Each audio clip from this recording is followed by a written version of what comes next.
Hello and welcome to the Orbiting Brick. In today's video, yet again we're going to Serran. Serran, however you pronounce it, it's a moon added by the New Horizons planet pack, a moon of Sona, which is also the planet that Kerbal is moved to orbit. And yeah, we're sending a rover there. And previously I sent a surface base, and so I thought, why not send a crewed rover to service that base? Still no crew though. That awaits a different video. Yeah, this launch vehicle, fairly standard. 2 sets of boosters, because why not?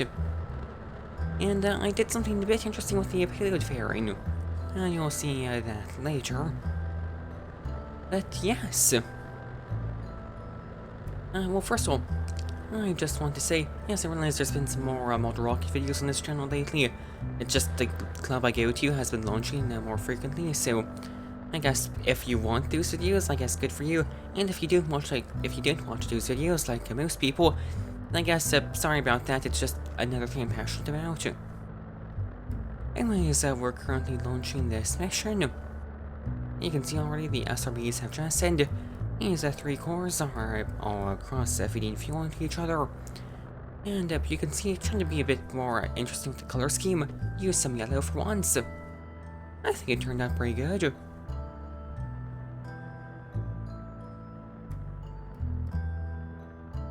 But yeah, fairly soon, hopefully, we should see the nose cone deployed. Since, again, this fairing, it's set up very interestingly.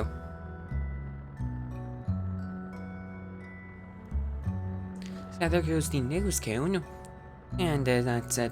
Well, a large part of the fairing will actually remain attached, since it's actually the aero shell for the rover on its descent to Sona, not Sona, Serran, which does have a thin atmosphere, which, well, yeah, you'll see some more stuff about the atmosphere later on. But yeah, another trick of the fairing, the bottom part was actually a separate fairing piece that concealed this upper transfer stage. And using this will not only reach orbit, but this will conduct the maneuvers for the rest of the mission.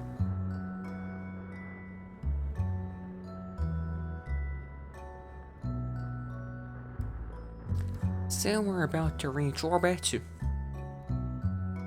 Our thrust weight ratio is actually not that bad with just a singular Wolfhound engine. And once we reach orbit, we can deploy the solar panels from near future solar. And I'm going to admit this, yeah, for the transfer to Serran, I just used the Astrogator. It's a great mod, allows you to see very conveniently when transfer windows are, and plot the maneuvers for those transfer windows. And yeah, it does require some manual tweaking. But yeah, I just use that to create the maneuvers, and yeah, I'm now adjusting them, so we can hopefully land near the base that's already on Serran. Now, there's gonna be some issues with that, which you will see later. Yeah, we're gonna have to be fairly inclined around Serran. But once that's plotted, we can conduct our Kerbal escape burn.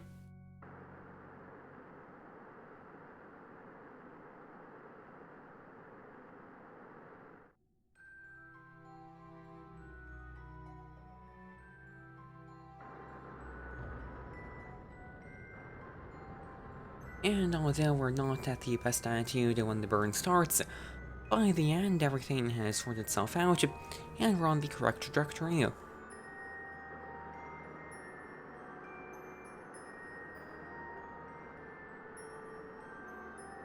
So we leave Kerbal behind, and very soon we'll conduct the first of 2 mid-course corrections to get our final trajectory around Serran.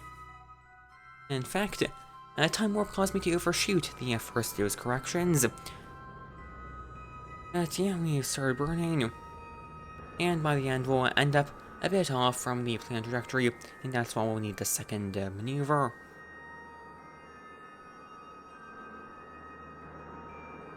And yeah, we actually complete this using just RCS.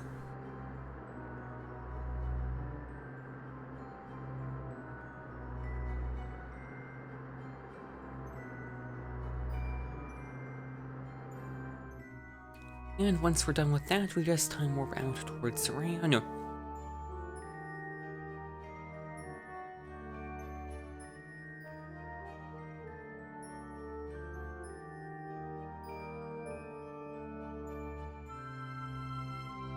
And now it looms in the distance.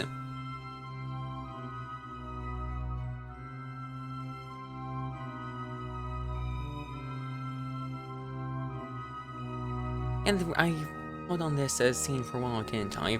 But yeah, now we are time warping towards the just towards our orbital insertion burn.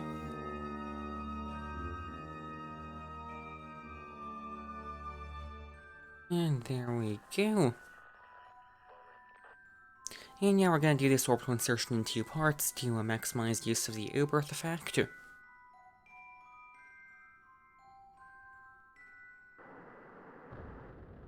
And we start burning.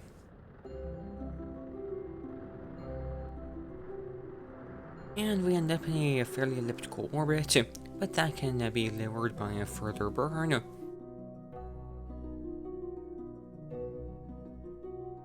Which we can now conduct. And again, time warp overshoots.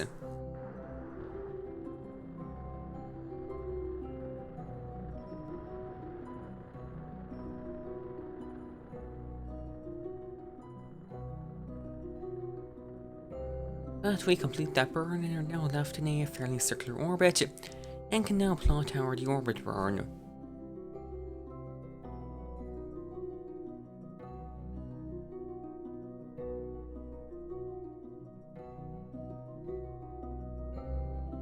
And now in the testing I saw that the craft would often overshoot the projected landing site by a fair, well, I guess undershoot actually, by a fair amount.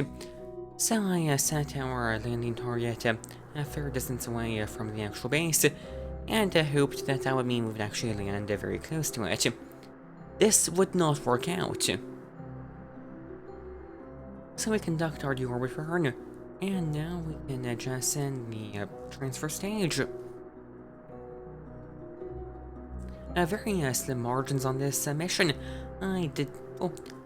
I planned for it to be more margins on this, but I guess it worked out fun in the end. Also, we didn't run out of mod propellant, great improvement over previous events.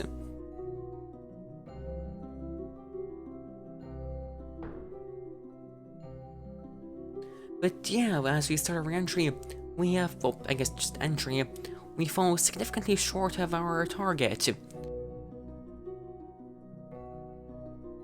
So yeah, this means it'll be a pretty long drive to reach the base.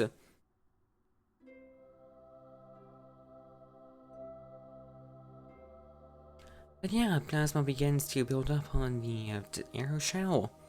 We do not actually have a heat shield on this. The atmosphere of Serran is thin enough where we can just enter without having to worry about overheating. But we will still be able to use parachutes to do slow down the craft most of the way.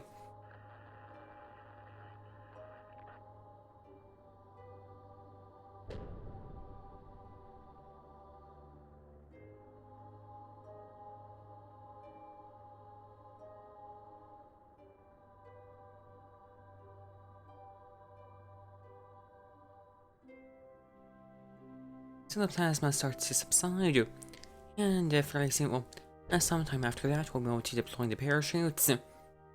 I do not trust the auto deployment to not deploy parachutes when they'll immediately get shredded, so we'll wait a bit until about 14 kilometers in altitude.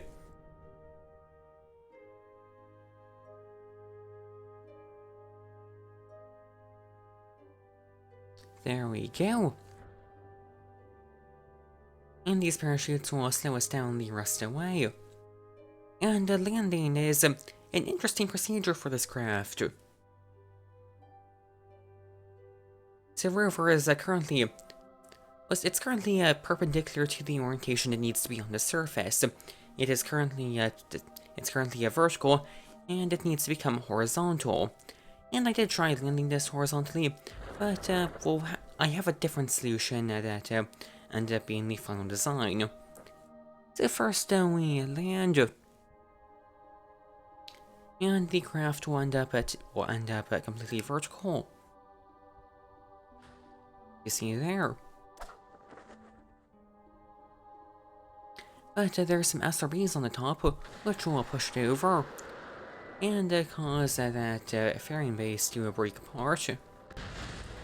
Very dramatic, very dramatic landing there. And now the craft will roll on its side. Again, not the most precise maneuvers, but it ends up working. And we don't have a full probe control, but I accounted for this, so the probe core, we can start controlling to it, and use that to orientate upwards, or radio out from its perspective. And we can then deploy the fairing, and the rover is safely on the ground.